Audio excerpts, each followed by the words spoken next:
दिल्ली में जंतर मंतर पर न्याय की मांग को लेकर धरना दे रहे पहलवानों के समर्थन में मंगलवार को रिटायर्ड कर्मचारी ज्वाइंट एक्शन कमेटी ने फारा चौक पर आरोपी कुश्ती महासंघ के अध्यक्ष बृजभूषण शरण सिंह व केंद्र सरकार का पुतला फूका। इससे पूर्व रिटायर्ड कर्मचारी क्रांतिमान पार्क में एकत्रित हुए और वहां से प्रदर्शन करते हुए फारा चौक पर पहुंचे। रिटायर्ड कर्मचारी नेता राजपाल नैन ने बताया कि अंतर्राष्ट्रीय प्रतियोगिताओं में मेडल जीतकर देश का मान सम्मान बढ़ाने वाले खिलाड़ियों के खिलाफ इस प्रकार का व्यवहार देश की जनता कभी भी सहन नहीं करेगी। उन्होंने कहा कि आज देश की जनता पहलवानों और बेटियों के साथ है। जनता उनको हर हाल में न्याय दिलवाने का काम करेगी।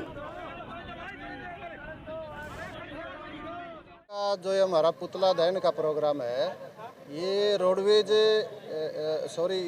रिटायर्ड कर्मचारी एसोसिएशन के बैनर के नीचे और एटक का इसमें सहयोग है। लगातार 18 दिन से जिस प्रकार से हिंदुस्तान का गौरव जो ओलंपिक और एशियाड में जो तिरंगे का मान सम्मान बढ़ाने वाली जो लड़कियां कुश्ती महासंघ के अध्यक्ष बृजभूषण के खिलाफ जो बीजेपी के सांसद भी हैं, उसके ऊपर यौन उत्पीड़न का आरोप लगातार लगाया जा रहा है। लेकिन हम बड़े दुखी मन से ये कह रहे हैं कि डबल इंजन की सरकार में उस सरकार ने जिसने जनता के लिए हर प्रकार से सुविधा देनी चाहिए, खिलाड़ियों का मान सम्मान बढ़ाना चाहिए, लेकिन डबल इंजन की सरकार में इस प्रकार से खिलाड़ियों का उत्पीड़न करना और जो लगातार इस प्रकार की बृजभूषण के द्वारा जो बयानबाजी करना है लड़कियों के विरुद्ध और पहलवानों के विरुद्ध कि मेरे ऊपर अगर एक भी किसी भी प्रकार का आरोप साबित हो जाता है तो मैं फांसी पर लटक जाऊंगा। लेकिन हम कहना चाहते हैं कि राहुल गांधी ने भारत जोड़ो यात्रा के दौरान कश्मीर के अंदर जब वो यात्रा पहुंची थी, उन्होंने कहा था कि मेरे सामने कुछ लड़कियों ने शिकायत की है कि उनके साथ छेड़खानी हुई है और उस समय दिल्ली पुलिस उनके घर पहुंच गई थी, राहुल गांधी के घर। लेकिन यहाँ तो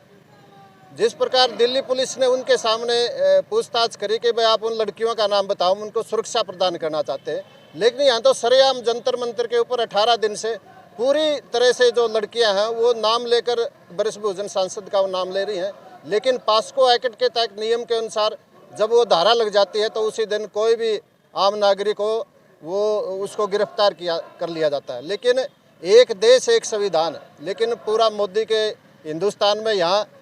एक देश दो संविधान दो कानून है। गरीबों के लिए कोई कानून की सुनवाई नहीं है। यहाँ तक कि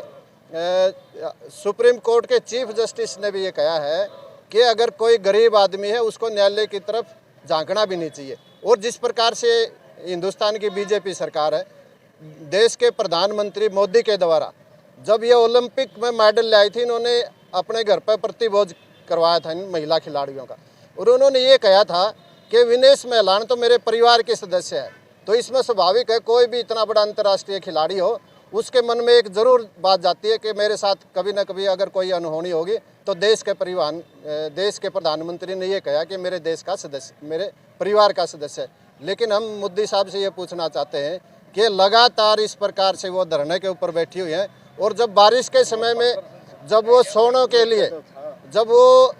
तख्त मंगवाती हैं पानी भरे हुए में, तो किस प्रकार से पुलिस के द्वारा उनके ऊपर लाठीचार्ज किया जाता है, पहलवानों के सिर फोड़े जाते हैं, उनके साथ बदतमीजी की जाती है। हम सरकार से मांग करते हैं कि बृजभूषण सांसद को तुरंत प्रभाव से गिरफ्तार किया जाए, उनकी सदस्यता रद्द की जाए, जल्दी से जल्दी जो देश का गौरव है इनको न्याय दिलाए। आज के दिन को विरोध दिवस का नाम क्यों दिया गया? आज का दिन नहीं, लगातार इस तरह दिन से विरोध दिवस मना के है, अलग अलग बैनर के नीचे ये विरोध दिवस मना रहे। और जब लगे हमारी बेटियों का न्याय नहीं मिल जाता, ये विरोध प्रदर्शन इसी तरह से जारी रहेगा।